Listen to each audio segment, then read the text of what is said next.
Hello welcome back to me సేవ madam channel. అందరూ ఎలా ఉన్నారండి? ఈరోజు వీడియో ఓం నమో వెంకటేశాయ గోవింద గోవింద. ఈ పాటికే మీకు అర్థమైపోయింది కదండి. తిరుమల తిరుపతి దేవస్థానం వారు మనకి ఫిబ్రవరిలోని ఎవరైతే దర్శనాలు సేవలు అకామిడేషన్ బుక్ చేసుకోవాలనుకుంటున్నారో వాళ్ళు ఈ నవంబర్ నెలలోని ఓపెన్ అయ్యే డేట్స్లోని బుక్ చేసుకోవాల్సి ఉంటుంది అన్నమాట అండి. సో మరి ఆ డేట్స్ యొక్క వివరాలు ఏంటి ఈరోజు మనం డీటెయిల్గా చూసేద్దామా. మొదటగా అయితే కనుకండి, ఫిబ్రవరిలో ఎవరైతే అర్చన, తోమాల, అష్టదళ పాదపద్మం, సుప్రభాతం ఈ 4 సేవలకి వెళ్ళాలని అనుకుంటున్నారో వాళ్ళైతే కనుక ఎలక్ట్రానిక్ డిప్ ద్వారాగా మనం రిజిస్టర్ చేసుకోవాలండి. ఎలక్ట్రానిక్ డిప్ ఈ నెల 18వ తారీఖు అంటే నవంబర్ 18వ తారీఖు ఉదయం 10 గంటల నుంచి కూడా రిజిస్ట్రేషన్ స్టార్ట్ అవుతుందండి. నవంబర్ 20వ తారీఖు ఉదయం 10 గంటల వరకు కూడా ఆన్లైన్లో చేసుకోవచ్చు.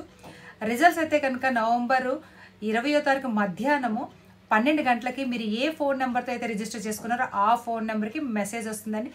సెలెక్ట్ అయిన వాళ్ళు మీరు ఏ సేవకైతే సెలెక్ట్ అయ్యారో ఆ ఫీజు కట్టేసి ఆ సేవను మీరు పొందవచ్చు అన్నమాట అండి. మరి నెక్స్ట్ వచ్చేదైతే కనుక డైరెక్ట్ సేవలు అన్నమాట అండి. అంటే డైరెక్ట్గా మనం పార్టిసిపేషన్ చేసి 300 రూపీస్ దర్శనం ఇచ్చే సేవలు అన్నమాట. అవేంటంటే మనకి సహస్ర దీపాలంకరణ, తర్వాత ఉంజాల్ సేవ, నెక్స్ట్ ఆర్జిత బ్రహ్మోత్సవం, కళ్యాణం ఈ 4 సేవలు డైరెక్ట్ సేవలు. ఈ సేవలకు ఎవరైనా వెళ్ళాలని అనుకుంటే కనుక మీరు ఫిబ్రవరిలో వెళ్ళాలనుకున్న వాళ్ళకి ఈ సేవలకి ఈ నెల అంటే నవంబరు 21వ తారీఖు ఉదయం 10 గంటలకి రిజిస్ట్రేషన్స్ అన్నవి స్టార్ట్ అవుతుందండి. చాలా ఫాస్ట్గా అయిపోతాయి. ఈ సేవలు 500 రూపీస్ అండి. మీరు వెళ్ళి సేవలో పార్టిసిపేషన్ చేసి వెంటనే 300 రూపీస్ దర్శనం కూడా ఇస్తారన్నమాట. వీటిని ఫస్ట్ సేవలు అని కూడా అంటారన్నమాట. మరి అదే రోజు అంటే మీరు నవంబర్ 21వ తారీఖు మధ్యాహ్నం 3 గంటలకి ఇవే సేవలు వర్చువల్ మాట. అంటే సేవలో మీరు పార్టిసిపేషన్ చెయ్యరు, మీరు సేవలో పాల్గొనరు, కానీ 300 రూపీస్ దర్శనం మాత్రం దొరుకుతుంది. ఇవైతే కనుక 21వ తారీఖు మధ్యాహ్నం 3 గంటలకు రిలీజ్ అవుతున్నాయండి. మరి సీనియర్ సిటిజన్ కోట, అలాగే దివ్యాంగుల కోట ఇదైతే కనుక మనకి 23వ తారీఖు మధ్యాహ్నం 3 గంటలకి రిలీజ్ అవుతున్నాయండి. సీనియర్ సిటిజన్ కోట అయితే కనుక మీరు కంపల్సరీ ఆన్లైన్లోనే బుక్ చేసుకోవాలండి. సీనియర్ సిటిజన్స్ అయితే కనుక మీకు 65 సంవత్సరాలు దాటి ఉండాలి. అలాగే మీ ఆధార్ కార్డుని తీసుకొని వెళ్ళాలండి. స్కాన్ చేసి వాటిని అప్లోడ్ చేయాల్సి ఉంటుందన్నమాట. నెక్స్ట్ ఏంటంటే దివ్యాంగులు అయితే కనుక మీ సదరం సర్టిఫికేట్ కానీ ఆధార్ కార్డు కానీ దానికి సంబంధించింది ఇవ్వాల్సి ఉంటుందన్నమాట అండి. 23వ తారీఖు మధ్యాహ్నం 3 గంటలకు రిలీజ్ అవుతుంది. ఇక అంగ ప్రదర్శన ఇదైతే కనుక కనురెప్పపాట్లో అయిపోతుందండి. రోజుకి 720 ఇస్తారన్నమాట. మనకి ప్రదక్షిణ చేయిస్తారు, దాంతోపాటు 300 రూపీస్ దర్శనం కూడా ఇస్తారన్నమాట అండి. ఇదైతే చాలా ఫాస్ట్గా అయిపోతుంది, ఫ్రీ ఆఫ్ కాస్ట్ అన్నమాట అండి. ఫిబ్రవరిలో అంగ ప్రదర్శన చేయాలనుకున్న వాళ్ళకి నవంబరు 23వ తారీఖు ఉదయం 10 గంటలకైతే కనుక రిలీజ్ అవుతుందండి. చాలా ఫాస్ట్గా అయిపోతాయి.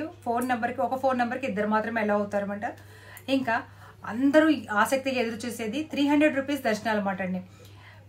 మనకి ఫిబ్రవరిలో 300 రూపీస్ దర్శనాలు కావాలనుకుంటే కనుక నవంబర్ 24వ తారీఖు ఉదయం 10 గంటల నుంచి కూడా రిజిస్ట్రేషన్స్ ఓపెన్ అవుతున్నాయండి. 10 గంటలకి మీ మొబైల్ నెంబర్తో లాగిన్ అవుతే ఒక మొబైల్ నెంబర్ మీద 6 వరకు కూడా వెళ్ళొచ్చు అన్నమాట అండి. 6 ఆధార్ కార్డ్ నెంబర్స్ అయితే ఉండాలన్నమాట అండి. మరి ఇవన్నీ సేవలు ఇవన్నీ దర్శనాలు చేసుకొని కొండ మీద ఉండాలంటే అకామిడేషన్ కావాలి కదండి. ఈ అకామిడేషన్ అయితే కనుక ఫిబ్రవరి నెలకి మనకి రూమ్స్ కావాలంటే కనుక నవంబర్ 24వ తారీఖు మధ్యాహ్నం 3 గంటలకు రిలీజ్ అవుతుందండి. చాలా ఫాస్ట్గా అయిపోతే 10 అంటే 10 నిమిషాలే ఉంటుంది అన్నమాట. సో 3 అంటే 3 గంటలు లాగిన్ అయ్యి మీ రూమ్స్ని మీరు కన్ఫర్మ్ చేసుకోండి. సో ఇవ్వండి మరి తిరుమల తిరుపతి దేవస్థానం యొక్క ఫిబ్రవరి నెలలో సేవలు, తర్వాత దర్శనాలు, అకామిడేషన్ యొక్క వివరాలు మాట అండి. ఈ తిరుమల తిరుపతి దేవస్థానం అఫీషియల్ వెబ్సైట్లో అయితే ఇంకా అనౌన్స్మెంట్ రాలేదు, కానీ అండి బిఫోర్ లాస్ట్ మంత్ కొన్ని నెలల నుంచి కూడా ఇవే డేట్స్ ఫాలో అవుతున్నారు కనుక నేను ఇవే డేట్స్ మీకు ముందుగా చెప్తున్నానండి. ఎవరైనా ఫిబ్రవరిలో వెళ్ళాలనుకున్న వాళ్ళు ఈ డేట్స్ని ఫాలో అయిపోండి, నోట్ చేసుకోండి ఈ డేట్స్ని. సో మరి ఇలాగే చూస్తూ ఉండండి మీ సేవ మేడం ఛానల్ని. లైక్ చేయండి, షేర్ చేయండి, సబ్స్క్రైబ్ చేయండి. మీ గ్రూప్స్లో ఇది పెట్టండి కొంచెం.